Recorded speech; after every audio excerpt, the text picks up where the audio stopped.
మహిళల కోసం తెలంగాణ రాష్ట్ర ప్రభుత్వం అమలు చేస్తున్న మహాలక్ష్మి పథకానికి భారీ ఆదరణ లభిస్తుంది. డిసెంబర్ 9, 2023న కాంగ్రెస్ ప్రభుత్వం మహాలక్ష్మి పథకాన్ని ప్రవేశపెట్టింది.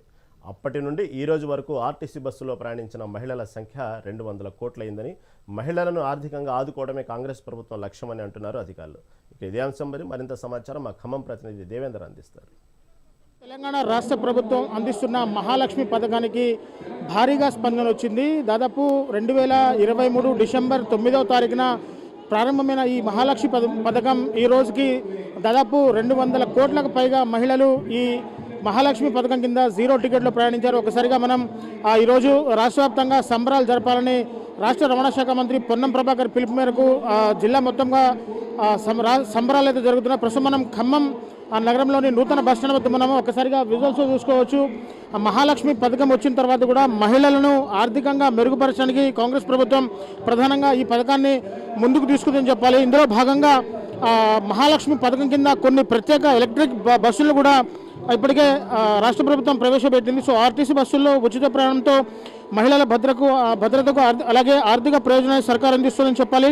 2023 డిసెంబర్ 9వ తారీఖున తెలంగాణ రాష్ట్ర ప్రభుత్వం మహిళలకు మహాలక్ష్మి పథకాన్ని ప్రవేశపెట్టింది. ఆ రోజు నుంచి కూడా ఇప్పటి వరకు అంటే కరెక్ట్గా 23/7/2025 వరకు దాదాపు 200 కోట్ల మంది మహిళలు మహాలక్ష్మి పథకం ద్వారా బస్సులో ప్రయాణించారని చెప్పేసి అధికారికంగా లెక్కలు చెప్తున్నారు. సో ప్రస్తుతం దీని అంశం మీద మనతో మాట్లాడడానికి ఖమ్మం రీజనల్ మేనేజర్ శ్రీరామ్ గారు మనకు అందుబాటులో ఉన్నారు. ఒకసారిగా మనం సార్తో మాట్లాడి మరిన్ని విషయాలు తెలుసుకుందాం. సో సార్ చెప్పండి, దాదాపు ఆర్టీసీ ఇప్పటి వరకు కూడా దాదాపు 200 కోట్ల మహిళా ప్రయాణికుల్ని జీరో టికెట్ ద్వారా వారి గమ్యస్థానానికి చేర్చారు. ఇది ఏ విధంగా చూడాలి, అంటే ఆర్టీసీని ఆర్థికంగా ఆదుకోవడానికి ఇది ఎంతగా ఉపయోగపడుతుంది ఒకసారి మీ మాటలు చెప్పండి. మనకి కొత్త గవర్నమెంట్ ఫామ్ అయిన డిసెంబర్ నెల నుండి అంటే దాదాపు డిసెంబర్ 9వ తారీఖు డిసెంబర్ 2023 ఆ రోజు నుండి మనమైతే గవర్నమెంట్ ఏదైతే మహిళలకి ఉచిత ప్రయాణం అనేది ఏదైతే సంకల్పించిందో ఆ 48 గంటల్లోనే మనము ఆర్టీసీ వాళ్ళం దాన్ని ఇంప్లిమెంట్ చేయడం అనేది జరిగింది. ఆ ఇంప్లిమెంట్ చేస్తూ ఇప్పటివరకు దాదాపు 2 సంవత్సరాలు కావస్తుంది. ఈ సంవత్సరంలో 200 కోట్ల ప్రయాణికులని చేరవచ్చాము మనము. కాబట్టి దానికి అనుగుణంగానే మన యొక్క గవర్నమెంట్ ప్లస్ మా యొక్క ఎండి గారి ఆదేశానుసారం ఈ యొక్క సంబరాలని సెలబ్రేట్ చేయడం జరుగుతుంది. అంటే సార్ గతంలో అంటే మహాలక్ష్మి పథకం ప్రారంభమైనప్పటి నుంచి కూడా మహిళలు ఒక్క రోజుకి సగటున ఎంతమంది ప్రయాణం చేసేవాళ్ళు? దాదాపు అంటే రాను అంటే పథకం చాలా పాపులర్ అయిపోయింది. మహిళలు కూడా పూర్తిగా వాళ్ళకి ఒక మహాలక్ష్మి పథకం కింద పూర్తిగా అవగాహన వచ్చింది. సో ఇప్పుడు ఒక రోజున సగటున ఎంతమంది మహిళలు ఆర్టీసీ బస్సులో ప్రయాణం చేస్తున్నారు? ఇప్పుడు ఏంటంటే దగ్గర 60% మొత్తం మహిళా మండలి ప్రయాణం చేస్తున్నారు. మనకు దాదాపు 2,45,000 మంది ట్రావెల్ చేస్తే అందులో 1,25,000 మంది మన మహిళా మండలి ప్రయాణం చేస్తున్నారు. సో మహిళా మండలి ప్రయాణం చేయడం ఈ యొక్క పథకం వలన ఆర్టీసీకి నిజంగా చెప్పాలంటే రీలైఫ్ వచ్చిందనే అనుకోవచ్చు. సో దానివల్ల మాకేంటంటే గవర్నమెంట్ కూడా ఎప్పుడప్పుడు పేమెంట్ అనేది చేయడం జరుగుతుంది. ఇంతకుముందున్న ఇబ్బందులు దాదాపు మ్యాక్సిమం తొలగిపోయాయి. దాన్ని మా ఎండి గారు ఎప్పుడప్పుడు మాకు అంటే మన ఎంప్లాయీస్కి ఎటువంటి వెల్ఫేర్స్ ప్రొవైడ్ చేయాలనేది అన్నీ ప్రొవైడ్ చేయడం జరుగుతుంది. నిజంగా ఈ గవర్నమెంట్ వచ్చిన తర్వాత ఆర్టీసీ ఒక విధంగా ఏంటంటే మంచి పొజిషన్లో ఉందనే మాత్రం చెప్పదలుచుకుంది. అంటే సార్ దాదాపు మహాలక్ష్మి పథకం రాకముందు ఒక్క రోజు సగటున ఆక్యుపెన్సీ రేషియో ఎంత ఉండేది? సో మహాలక్ష్మి పథకం వచ్చిన తర్వాత ఆక్యుపెన్సీ రేషియో ఏ విధంగా పెరిగింది సార్?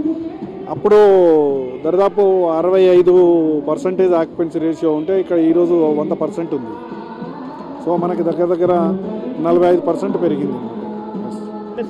చూశారు కదా, పూర్తిగా ఇది ప్రజాప్రభుత్వం. ఈ ప్రజాప్రభుత్వంలో మహిళలను మహారాణులుగా చేయడానికి కాంగ్రెస్ ప్రభుత్వం సంకల్పం చేసింది.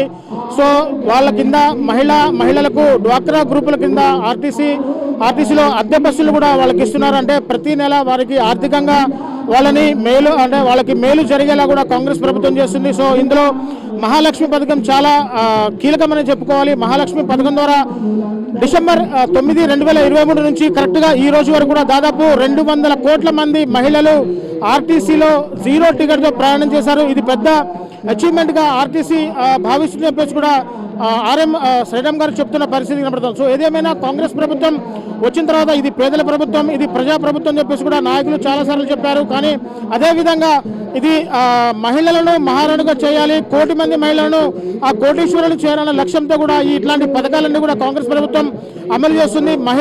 మహిళలు కూడా ఈ పథకానికి చాలా విశేష స్పందన అయితే వస్తుందని చెప్పేసి ఆర్ఎం చెప్తున్న పరిస్థితి కనబడుతుంది. సో ఏదేమైనా మహిళలు ఈ పథకాన్ని చాలా అందిపుచ్చుకొని ఆర్థికంగా కూడా అంటే ఒక చోటు నుంచి మరో చోటికి ప్రయాణించాలన్న కొంత ఛార్జీల విషయంలో కూడా కొంత ఇబ్బంది పడే అంశాలు అయితే గతంలో వాళ్ళకు ఉండేవి. కానీ మహాలక్ష్మి పథకం తీసుకొచ్చిన తర్వాత కూడా వారు ఎక్కడే ఒక ప్రదేశం నుంచి మరో ప్రదేశానికి పూర్తిగా ఉచితంగా ఒక ఆధార్ కార్డు పట్టుకుంటే చాలు ఉచితంగా ఎక్కడికైనా ఎక్స్ప్రెస్ బస్సుల్లో అలాగే పల్లె వెలుగు బస్సుల్లో ఉచితంగా ప్రయాణం చేసి వారు కొంత ఆర్థికంగా వెసులుబాటు కూడా ఉందని చెప్పేసి మహిళలు చెప్తున్న పరిస్థితి ఇక్కడ కనబడుతోంది. సో మొత్తంగా రాష్ట్ర వ్యాప్తంగా ఈరోజు సంబరాలు అయితే జరుపుతున్న పరిస్థితి ఇక్కడ నెలకొంటాం. సో ఇది ఇక్కడ నుంచి తాజా పరిస్థితి. కెమెరా పర్సన్ హరిప్రసాద్తో reporter Devender, Mega 9 TV Khammam నుంచి.